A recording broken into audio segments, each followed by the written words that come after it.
मित्रों तथा बंधुओं, नमस्कार। आज हम बीमारियों के बारे में बात करेंगे। देखिए, आज के घोर कलयुग में प्रत्येक घर में बीमारी है, प्रत्येक घर में। वो किस लिए है? क्योंकि हम जो है वो ऊर्जा संचार प्रणाली से, शरीर की ऊर्जा संचार प्रणाली से कोसों दूर हैं। आज का विज्ञान कोसों दूर है ऊर्जा संचार प्रणाली से। क्योंकि जो हमारा शरीर है, देखिए हमारा जो शरीर है वो वेद के अनुरूप बना हुआ है और हमने वैदिक मंत्रों से हम कोसों दूर हो गए। अब ये वेद के अनुरूप कैसे बना हुआ है, ये हमें समझना होगा अच्छे से। क्योंकि ध्वनि की तरंग जो है वो हमारे चक्र से पैदा होती है। जो ऊर्जा चक्र हैं, मूलाधार चक्र, स्वाधिष्ठान चक्र, मणिपुर चक्र, अनाहत चक्र, विशुद्धि चक्र, आज्ञा चक्र, सहस्त्रधारा चक्र, इन सारे चक्र हमारे एक्टिवेटेड नहीं है। अब समझ लीजिए, जब ऊर्जा संचार प्रणाली कैसे ठीक होगी जब ये सातों चक्र आपके डीएक्टिवेटेड है। और ये सातों चक्र जो एक्टिवेशन में आएंगे वो जप योग से ही आएंगे, अन्यथा पूर्ण ब्रह्मांड में कोई भी दूर दूर तक मार्ग नहीं है इनको ठीक करने का, अपने शरीर की ऊर्जा संचार प्रणाली को ठीक करने का। जितनी भी बीमारी है, देखिए कैंसर हो गया, ये थायराइड हो गया, बीपी हो गया, डायबिटीज हो गई, जितनी भी बीमारियां हैं, मेडिकल साइंस के पास किसी भी बीमारी का कोई इलाज नहीं है। केवल और केवल आराम में है, केवल और केवल आपको आराम मिलता है। विज्ञान के पास आराम के अलावा कुछ नहीं है, इलाज है ही नहीं। और इलाज तब होगा तब हम अपनी शरीर की ऊर्जा संचार प्रणाली को उत्तम बनाएंगे। अब ये उत्तम कैसे बनेगी? ये जो 56 चक्र हैं, ध्वनि चक्र हमारे शरीर में, इनको घुमाना जरूरी है और ये घूमेंगे जप योग से। अभी फिलहाल जितनी भी भाषाएं बोली जाती है उनमें कटी हुई ध्वनियां हैं, सब में कटी हुई ध्वनियां हैं। पूर्ण ध्वनियां निकलती हैं केवल और केवल संस्कृत भाषा से, वैदिक संस्कृत भाषा से। जब आप वैदिक संस्कृत भाषा बोलते हैं तो आपका चक्र पूरा घूमता है और बाकी अन्य जितनी भी पृथ्वी की भाषाएं हैं उनमें सब में चक्र जो है वो अधूरा घूमता है, पूरा नहीं घूमता। इसलिए जो हमारी नाड़ियां हैं, नहीं तो वो मोटी हो पाती और नहीं वो गहराई तक खुल पाती। जैसे ही 35-40 की एज के बाद इंसान की नाड़ियां ये सिकुड़ने लगती हैं और जैसे ही सिकुड़न इनमें पैदा होती है, जो शरीर का अंग है वो उल्टा सीधा काम करना शुरू कर देता है। और जैसे ही वो उल्टा सीधा काम करना शुरू करता है, हमें बीमारियां हो जाती हैं। किसी thyroid, for example thyroid gland उल्टा सीधा काम कर रहा है तो थायराइड की बीमारी हो गई। पेनक्रियाज उल्टा सीधा काम कर रहा है तो डायबिटीज की बीमारी हो गई। अनेक ऑर्गन से, 108 ऑर्गन है हमारे बॉडी के अंदर और इन ऑर्गन्स में एनर्जी का जो फ्लो है वो हमें मेंटेन करना होता है।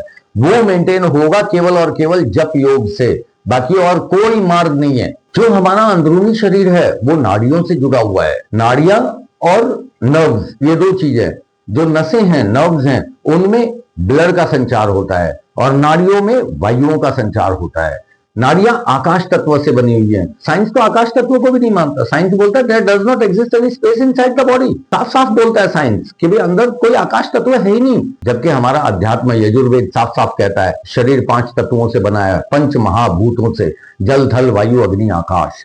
आकाश तत्व से हमारी नाड़ियां बनी हुई हैं और नाड़ियों में ऊर्जा का संचार होता है और ऊर्जा संचार प्रणाली से आज का विज्ञान कोसों दूर है। इसीलिए पूर्ण ब्रह्मांड का जो मनुष्य है वो बीमारियों से ग्रस्त हुआ पड़ा है, बुरी बुरी बीमारियों से ग्रस्त हुआ पड़ा है। विज्ञान एक बार आराम तो दे देता है और घर भेज देता है, लेकिन इलाज तो नहीं है ना उसके पास। इन बीमारियों से निजात पाने का एक ही मार्ग है और वो है जप योग बाय रुद्र वैदिक मंत्रास। हमारा जो मन है वो उल्टा भाग ईड़ा नाड़ी से जुड़ा हुआ है, सीधा भाग पिंगला नाड़ी से जुड़ा हुआ है, नीचे का भाग सुषुम्ना नाड़ी से जुड़ा हुआ है जो सीधी कुंडल पे जाके टिकी हुई है कुंडलिनी शक्ति के। और इसी नाड़ी पे, सुषुम्ना नाड़ी पे, ये सातों चक्र विराजमान है और इन्हीं में एनर्जी सेंटर्स में से ऊर्जा का संचार होता है। ध्वनि की तरंगों का बहुत गहरा असर है हमारी ऊर्जा संचार प्रणाली से, बहुत गहरा ताल्लुक है। हमें ये लगता है कि हमारी ध्वनि की तरंग कंठ से पैदा हो रही है, लेकिन कंठ से पैदा नहीं हो रही। ध्वनि की तरंग केवल 2 तरीकों से पैदा की जा सकती है,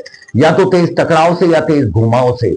और हमारे शरीर में जो ध्वनि की तरंग पैदा होती है वो चक्र के घूमने से होती है। हमारे शरीर में 56 मेटल के चक्र हैं जो अलग अलग धातुओं से बने हुए हैं, जो घूमने पे अलग अलग तरंगें पैदा करते हैं और वही तरंग कंठ तक आती है और कंठ में इसका विस्तार होता है और व्याकरण मुख देता है, तब जाके एक अक्षर की ध्वनि बाहर निकलती है। इंसान जब तक वो अपनी शरीर की ऊर्जा संचार प्रणाली को ठीक नहीं कर लेगा, तब तक इन बीमारियों से तो मुक्ति उसे मिलने वाली ही नहीं है, किसी भी हाल में, कोई भी कीमत पर। आज हम देखते हैं कैंसर इतना बढ़ा हुआ है, इतना बढ़ा हुआ है। अब दुनिया भर के ऑर्गन है हमारी बॉडी में, बीमारी थोड़ी सी बढ़ गई कि वो कैंसर हो गई।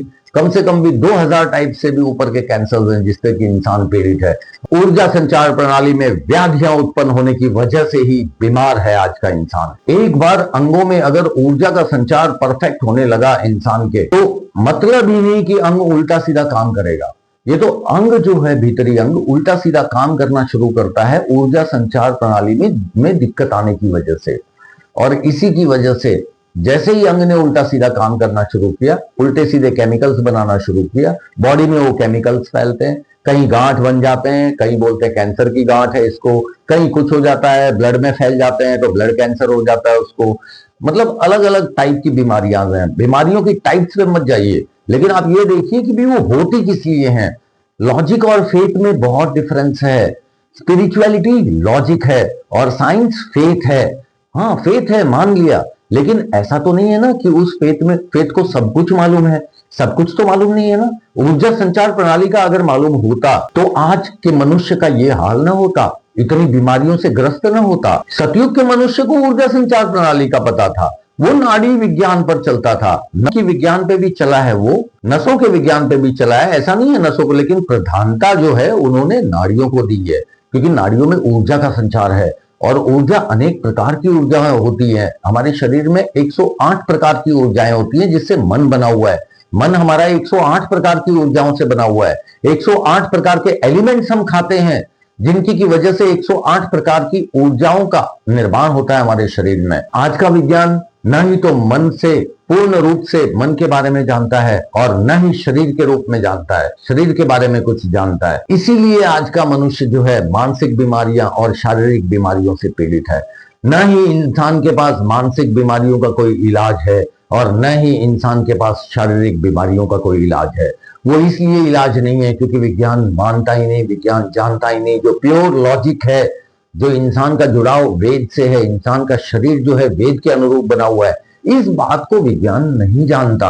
और इंसान को ये बात बहुत अच्छे तरीके से पता होनी चाहिए कि उसके मन पर वेद का क्या असर है। ये जो ध्वनि की तरंगे हम यहाँ से बोलते हैं, इसका 70% हिस्सा जहां से मन से ही तो टकराता है। आज का इंसान मन से अति निर्बल और दुर्बल है क्योंकि वैदिक मंत्रों से कोसों दूर है। सतयुग का इंसान देखिए सुखी भी था और निरोगी भी था। सुखी इसलिए था क्योंकि वो मन से प्रबल था। सीधी बात है, जब वेद मंत्रों का उच्चारण करेंगे तो आपकी मानसिक स्थिति बहुत पावरफुल होगी, मेंटली आप बहुत पावरफुल हो जाएंगे। और वैदिक मंत्रों का उच्चारण करता था इसलिए उसके जो ध्वनि चक्र है, जो ऊर्जा संचार प्रणाली है शरीर की, वो एकदम उत्तम होती थी। और ऊर्जा संचार प्रणाली उत्तम होने के कारण वो बिल्कुल निरोगी जीवन जीता था, उसे कोई भी रोग होता ही नहीं था। तो मित्रों, आज हमने जाना कि वेद का कितना बड़ा इंपॉर्टेंस है और वैदिक रुद्र मंत्रों का तो इतना बड़ा इंपॉर्टेंस है कि उस टाइम पे पाणिनि ऋषि जी ने जाना कि भाई वैदिक रुद्र मंत्रों का क्या असर होगा, तो इन्होंने चारों वेदों से रुद्र मंत्र उठाए